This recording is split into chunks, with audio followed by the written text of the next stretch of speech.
coffee hour conversations immediately after the service. Now, if you're a first-time guest with us today, we invite you for some light refreshments and to meet one of our welcoming team members in the Sonnen Library that's after the service right outside the sanctuary doors to your left. It's a chance for us to get to know you. Also, there's a Connect card, a white Connect card found in the pew back in front of you. Please fill that out, drop it in the offering plate when it comes around. It's a way for us to stay connected with you and to let you know all the good things that are happening in this community. Now at this time, please join me in saying our covenant that's printed in your order of service. Love is the spirit of this church, and service is its law. This is our great covenant, to dwell together in peace, to seek the truth in love, and to help one another. Welcome to All Souls.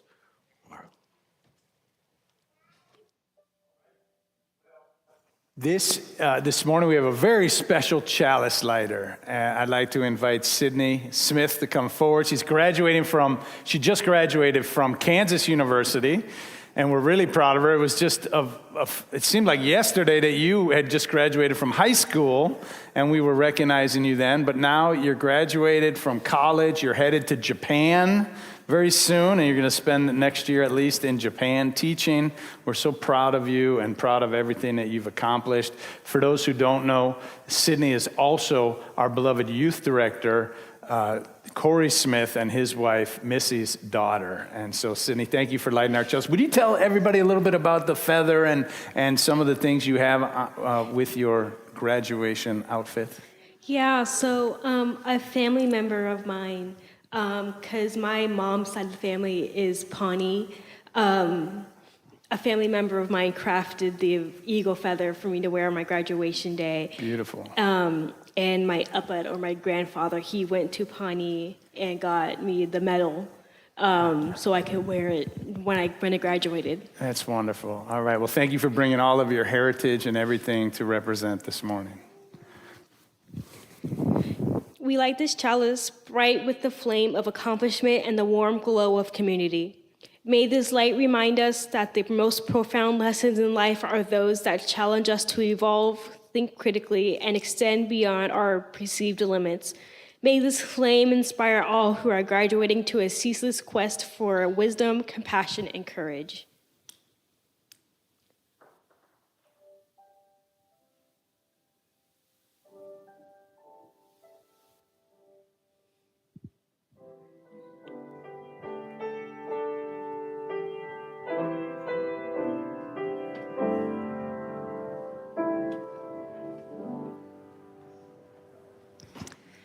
Good morning.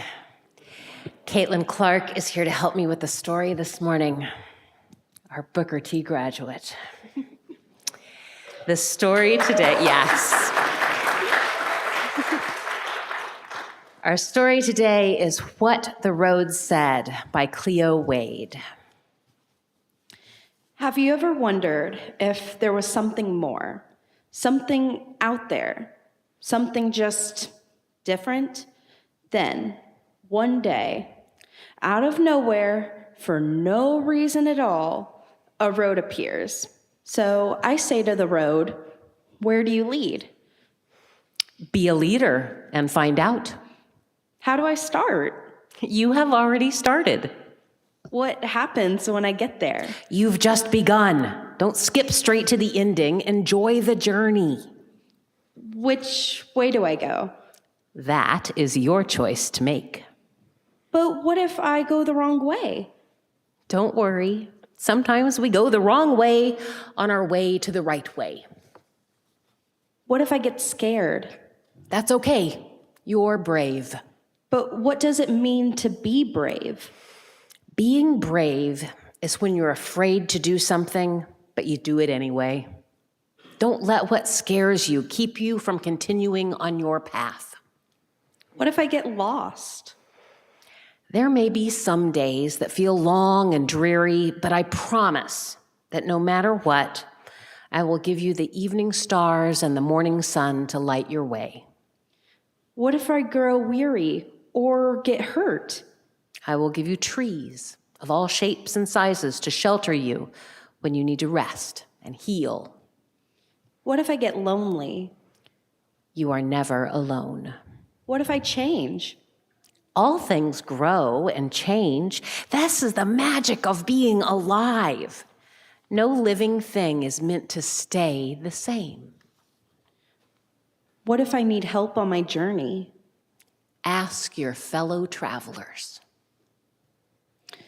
What if they're mean to me? Lead them to kindness. How? By being kind. What if they want to fight? Lead them to peace. But how do I lead them to peace?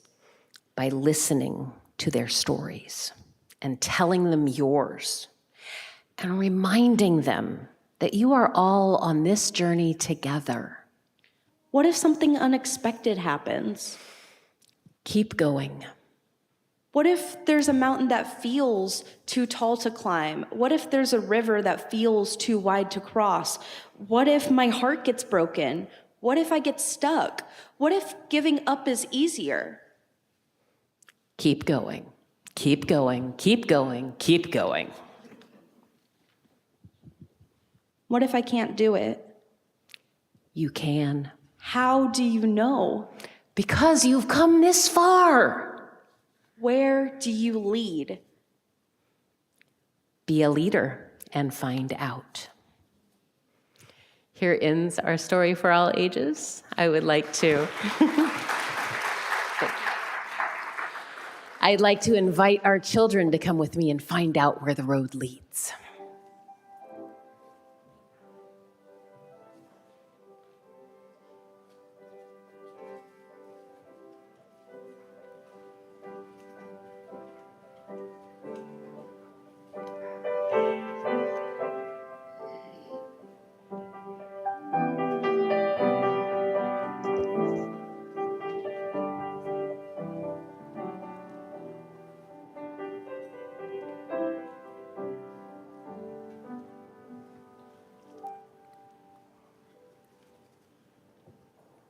In this present moment, indeed, we come in a willingness to open ourselves to the care and concern we have for one another. We are reminded that in times of darkness and difficulty, there will always be a light that will show us the way, a light that will remind us of the resilience of hope and the abundance of love. Today, we hold space for Nicole Ogundari and family on the loss of her sister, Iva Laverne Warren, who passed away yesterday. Today would have been Iva's 55th birthday. Condolences to member Dr. Miranda Johnson and family on the loss of her grandmother, Sparkle Hale, who died May 14th. And congratulations to Matthew Short and Lisa Byers, who tied the knot yesterday. I see you there, right there. Congrats to you. May we each find the strength we need in the hour that it is needed the most. As we enter into a moment of silence, let us continue to hold each other in our thoughts and intentions.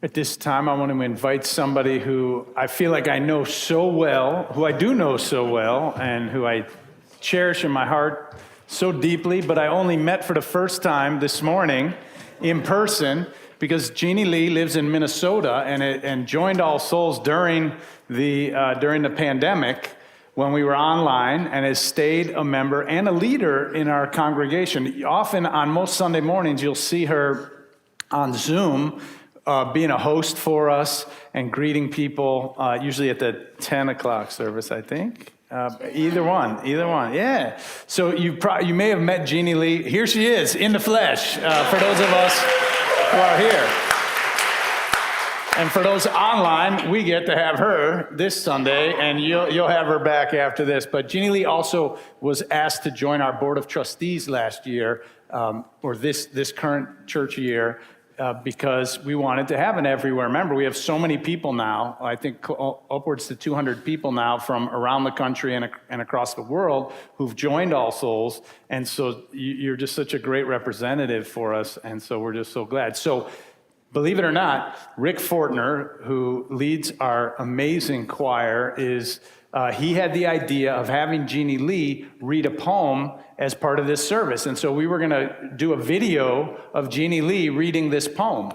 And then Jeannie Lee said, "Oh, I'm coming to All Souls this Sunday." And so here she is, and we're so glad that you're here. She's going to read a poem by Emily Dickinson about that little bird that's within all of our hearts that just won't stop chirping, the bird of hope, that little thing of hope that just keeps, through everything that happens, keeps chirping and churning. And it's a beautiful poem, and we're thankful to you to come here in the flesh to read for us this morning.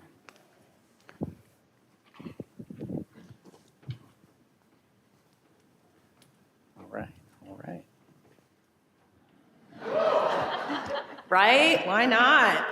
I didn't use it first service, and I regretted that. So I'm like, I'm using it today. Okay, here we go. Hope. Hope is the thing with feathers that perches in the soul and sings the tune without the words and never stops at all.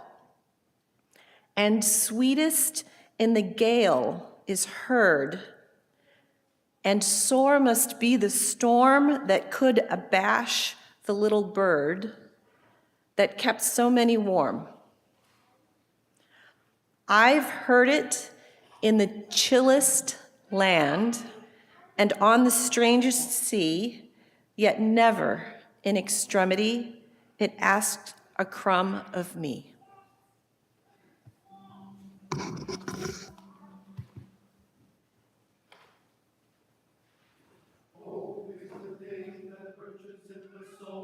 Sings the tune and never stops at all. Hope is the thing that perches in the soul and sings the tune and never stops at all. Hope is the thing that perches in the soul and sings the tune and never stops at all. Hope is the thing that perches in the soul and sings the tune and never stops at all. Hope is the thing that perches in the soul and sings the tune and sings the tune without the words and never stops at all.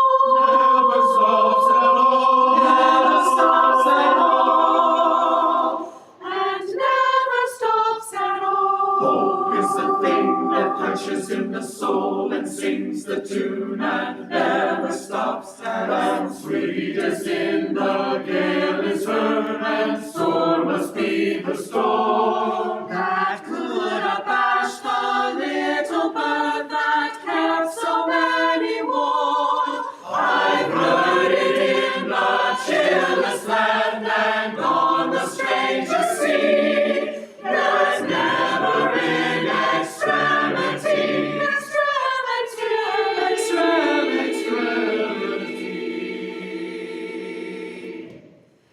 It asked a crow, it never asked a crumb of me.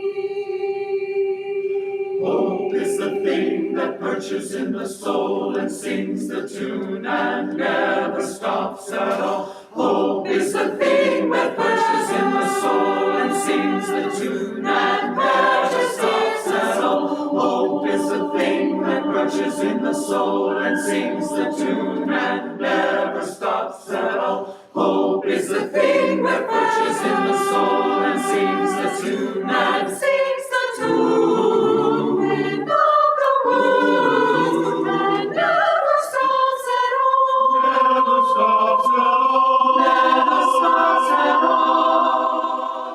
And never stops at all.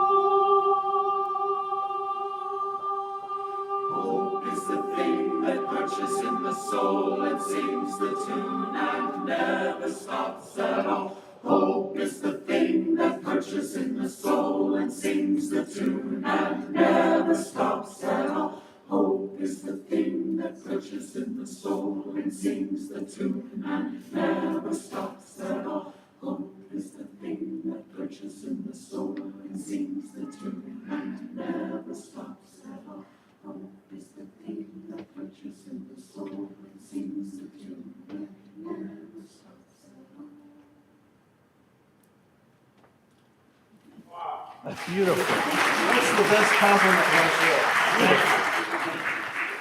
I don't know, people who don't have choral music in their lives, I just feel sorry for them because it's so beautiful. Gosh. And we're accepting new members. Oh, accepting new members. Good to know. Good to know. All right. If you want to join this choir, I hope you will. I always, graduation Sunday always stirs some things within me. Randy and I donned our academic robes for the occasion to join the graduates in the march up, the procession up into the sanctuary on this Sunday. It's interesting a little bit about the history of this congregation. We have a combination. It started out as a Unitarian church, and then in 1921, in 1961, the Unitarians and the Universalist churches of America came together, and so this congregation became a Unitarian Universalist church by association. And the Unitarians were very proud of having an educated clergy. And so the Unitarian ministers always wore their academic robes in the pulpit and every Sunday. And that's been the tradition of this church for decades. It only more recently, and with the pandemic and things, we've stopped wearing our academic robes. And in the point, we haven't traditionally worn them. But that's been an important part of the Unitarian history. And I think it's one of the reasons why the Unitarian churches became so open to humanism and to people from, different backgrounds and religions, because a lot of the clergy were very well educated and they'd learned a lot about science and a lot about history and anthropology and religion. And so they were open to information and wisdom from lots of scriptures and world's religions and from science and evolution and things like that. The Universalists, on the other hand, were a lot more bucolic and a lot more generally working class folks from all across the country, and their clergy didn't have the same requirements of education to be in the clergy. Many of them were highly educated, but a lot of times as they went and spread this gospel that God is not sending anybody to hell across the land in the 19th century, across America, when people were really scared about hell, the Universalists would ordain people. They'd wake people up who were just passed out in the bars on Sunday morning, and they'd wake them up and they would tell them, hey, look, there's no hell. God loves us all. And these folks would be, and we're starting a church here in this town, and we want you to help us. And these folks, they'd rustle these people out of the bar, and the one who could speak the best, they'd throw a Bible across their chest and say, you're going to be the minister. You're now ordained, and now you preach. And then the Universalist ministers rode off to the next town. And that's how it spread. It was a very fast spreading religion at one point in America. Anyway, we come from those traditions. And on graduation Sunday each year, I always think about, it brings me back to my graduation from high school, 1986. You can do the math if you don't know how old I am. It always kind of reminds me of that time, because I was leaving school and I was going to be going across the country. I grew up in Chicago and I was going to be going to New Orleans, and in that journey from Chicago to New Orleans, there was nobody from my family, nobody from my high school, nobody I knew was going to the same college. So I was going to be away from everybody who I knew and everybody who knew me. And I kind of felt like the person in the story, the children's story this morning, worried, wondering, what if I get lonely? What if people are mean to me? What if nobody likes me? What if I need help? What if, what if, and I was just so worried about, what does the world look like? My whole life, I'd been surrounded by my family. My whole life I've been surrounded by people, teachers, and other people who knew me. And what would it be like? And I remembered that I wanted to be liked, and I wanted to belong, but so unsure whether that would happen or not. And I wonder, have you ever wanted to belong and be liked so much that you were willing to give up something about yourself or give up, being true to yourself or who you are in order to belong or to be liked or to be accepted? Or am I the only one who's been there? I think we all, at some points in our lives, it could be for a job, it could be for a relationship, we sometimes will compromise some part of ourselves, hoping that will allow us to be accepted in some way. And it reminds me of the Cinderella story, not the sanitized Disney version of the Cinderella story, but if you're familiar with the original Grimm fairy tale, and it's pretty grim if you know it, in that story, you had when the court, the men came from the court with the glass slipper to find who was this amazing woman. They went around from home to home to home and trying to see whose foot would fit perfectly into this glass slipper. And when they got to Cinderella's home, of course, first the stepsisters, pushed her out of the way and they got into the front of the line. And the first one cut off her toes to try to get into the glass slipper. And the other one cut off her heel in order to try to fit in to the slipper. So, can you imagine trying to stuff your bloody, severed foot into a glass slipper? That's the kind of, these fairy tales are something else, really. But, it hurts to cut off a part of ourselves, whether it's a toes or whether it's, something that we cut off in order to get into a job, like I said, or into a relationship, or into a community of some kind. And when people do that, when we do cut off a part of ourselves, people will then find ways to anesthetize themselves. Maybe drugs or alcohol or shopping or gambling or sex without love or any number of things that people go to try to find some pain relief from living a life that isn't real and isn't true. So when Emily Dickinson, the poet who Jeannie Lee read so beautifully and the choir sang so beautifully her poem, when she was young, she went to Mount Holyoke College, which is in Massachusetts. And it was in her home state of Massachusetts. And this was a time in America when there were a lot of religious revivals happening all over the place. It was the early 19th century, kind of early to mid 19th century.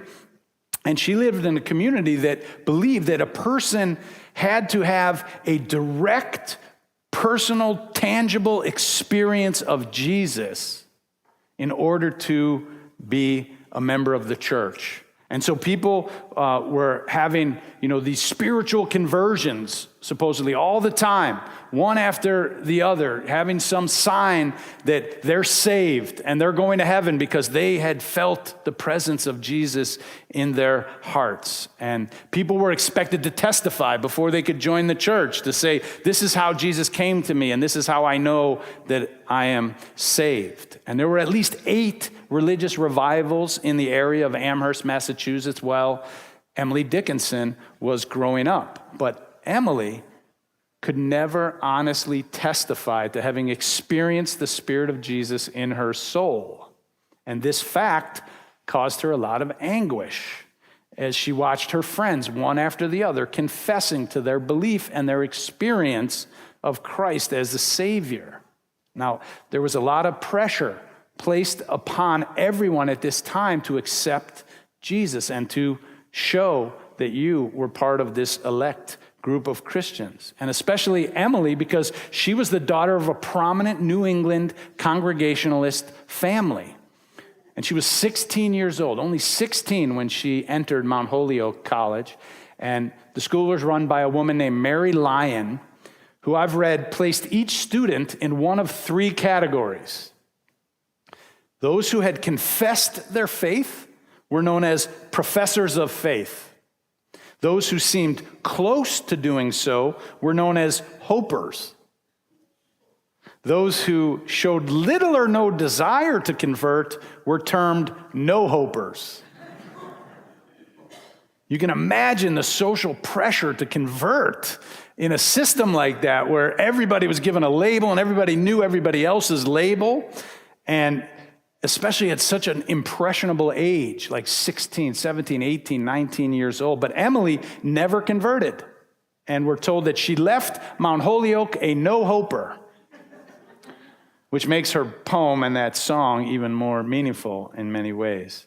But it's pretty amazing to realize that all she had to do to gain full acceptance from her teachers and her peers and family members was to say that she believed. Even if she didn't, she could claim that she believed in order to fit in and be fully accepted. But she refused to do that. She realized that if she compromised her integrity in exchange for social acceptance, that it would be a kind of inner death.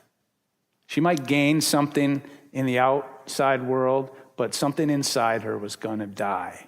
And she wasn't willing to do it. She said, if I stop thinking for myself and I just start following the crowd, who am I? So she wasn't going to conform to popular opinion, but it seems like this is what's happening all the time, especially here in the United States, that people are just following the crowd. And so, one of the things I told the graduates this morning was that, it can happen when you go off to college because maybe you don't know people and you're trying to find your way. You want to be accepted. But it can happen at any stage or any age of our lives. We have to decide, are we going to be like Cinderella and kind of find our truth no matter how the people in our family treated us or told us who we were or how we were treated by the world around us? Are we going to find our inner nobility and gifts and strengths, or are we going to be more like the sisters, cutting off parts of ourselves in hopes that this crazy world of ours will somehow accept us and that we'll fit in by someone else's standards? So it took incredible courage for Emily Dickinson to be true to herself, but I believe it was that sense of fortitude to say, I'm going to be who I am, and I'm going to be okay with it, even if other people have a problem with it, that allowed her genius to flow out of her. She wrote over or close to 2,000 poems, and they're brilliant. She's clearly one of the greatest American, if not the greatest American poet that we've ever had. Unfortunately, only 11 of them were published in her lifetime. And they were published under a pseudonym, so they weren't even published under her name. But she left the world an incredible legacy, and it was because she didn't follow the crowd. But every night it seems like when I turn on the news or watch some news program, I see that these folks in Washington who are just willing, grown men and women saying things that they know they don't believe, that we know they don't believe, in order to retain power and approval. And I just think it is a true sign of something that is decaying in our culture. So here at All Souls, we raise our young people differently. And we don't tell our children what to believe, but we teach them to be courageous about their beliefs as they discover what they are. And we give them the support to do that, so that wherever their road might take them, that they will be true to themselves and true to what they honor and what they value, and that they know that they're okay, no matter what the outside world is telling us. And I just want to say to the rest of us that I think it matters a lot that we bring truth to bear in our lives, especially at a time when truth is sort of decaying and there's all this talk of truthiness and alternative facts and all this stuff.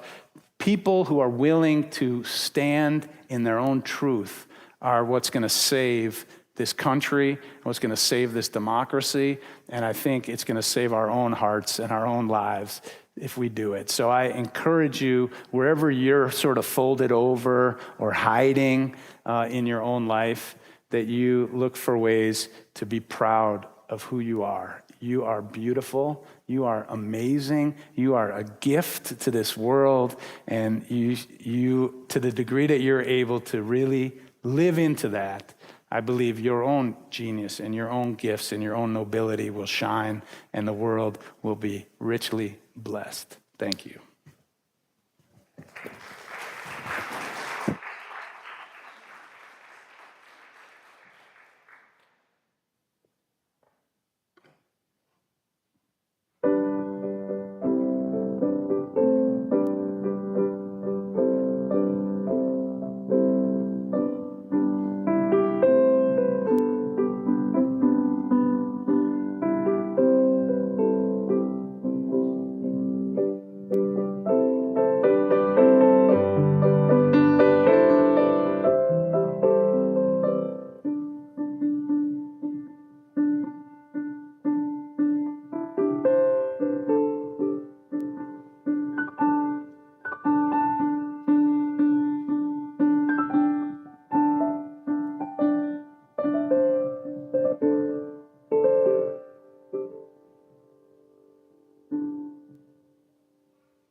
Rick, if you get a chance before this service over to sing that song that I love so much about, how could anyone ever tell you? I would love to hear that song in this. We didn't talk about this before, but I know you're good, and you can just come up with it. I'll Google it. All right, Google it. I'm sorry. But before we conclude this short service, I just want to thank you for being here. It's just beautiful to see everybody's faces. Jeannie Lee, what a special pleasure to have you with us. The choirs, the graduates, everybody. I'm just so thankful to see the new babies in the lives of our members and the new babies to come in the pregnant wombs of some of our members who are here this morning. And of course, the new couple who just tied the knot, as Randy said last night. I was honored to do that in a Cherokee ceremony that was held at our church in North Tulsa, the Church of the Restoration. It was a beautiful day, and you guys are a beautiful couple, just a gorgeous family, and I'm so proud to be a part of it and so glad that you're part of this church. We're going to take up an offering for the Greenwood Cultural Center, which does the hard work of preserving the story of 1921 and encouraging young people in the African-American community, particularly in the Greenwood neighborhood, to learn about the arts, to express their heritage. And so it's a great organization. I hope you'll give generously as the baskets come around. If you are a volunteer in any way in this congregation, even if Sunday morning handing out programs or helping in the garden or singing in the choir, the staff is putting on a volunteer appreciation party for you Wednesday night. We're going to have a lot of fun, some food, some karaoke, some who knows what, some surprises.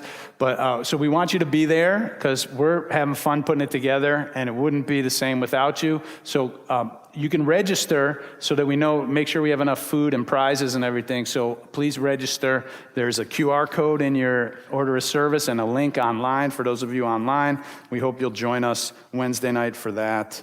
And with that, let us now receive our morning offering.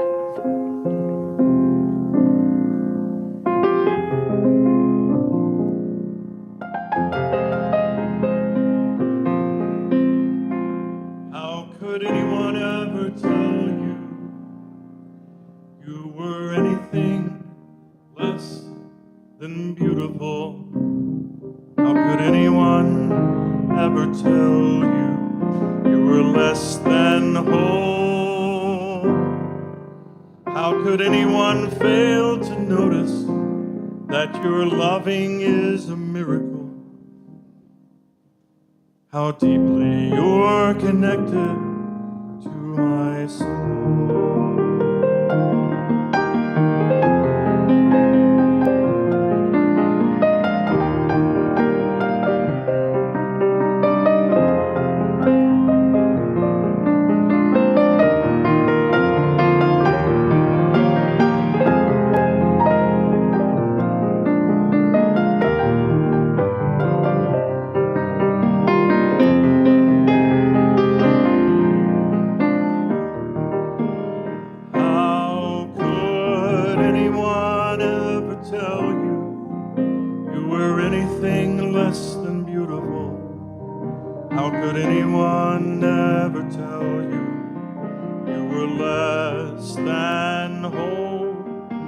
Could anyone fail to notice that your loving is a miracle?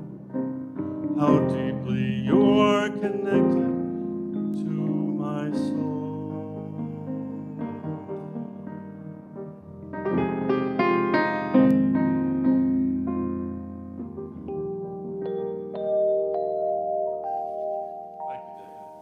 Beautiful. Thank you, Rick. And yes, your loving is a miracle. You know, there's talk about miracles in Bibles and all kinds of other places, but I don't know about all that, but I know your loving is a miracle. And don't let anyone ever tell you or treat you like you're anything less than beautiful. We love you. I'm so glad you're here. May your eyes see beauty. May your lips speak truth. May your heart know love. And may your hands do the good works of this world anywhere you go on your journey. Go and be loved and be loving. Thank you.